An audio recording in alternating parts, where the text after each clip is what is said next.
উদয়পুর শালগড়া এলাকার বিভিন্ন দোকানে অভিযান চালানো হয়। দেখুন বিস্তারিত।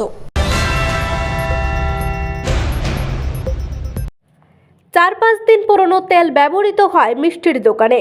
উদয়পুর শালগড়া এলাকায় বিভিন্ন দোকানে অভিযান।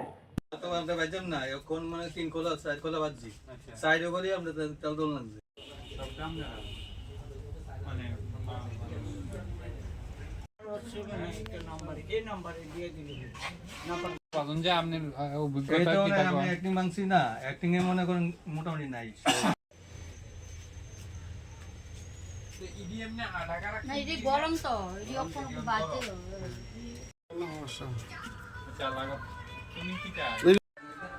আমরা খুশি খুশি দিকে গাড়িটা নিয়ে আসি এরপরে হিন্দিতে কথাবার্তা বলি।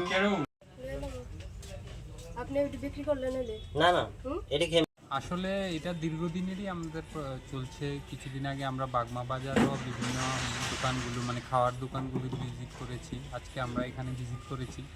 এখানে আমরা টোটাল 5টা দোকানের মতো সবগুলোই মিষ্টি দোকান দেখেছি।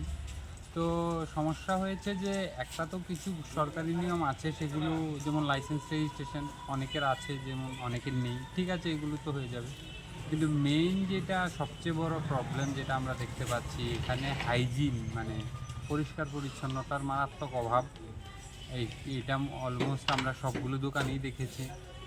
আর আরেকটা বড় ইস্যু হলো নিউজ পেপার মানে পত্রিকার ইউজ করছে ওরা খাওয়া দিতে এবং খাওয়া ঢাকতে বা রাখতে।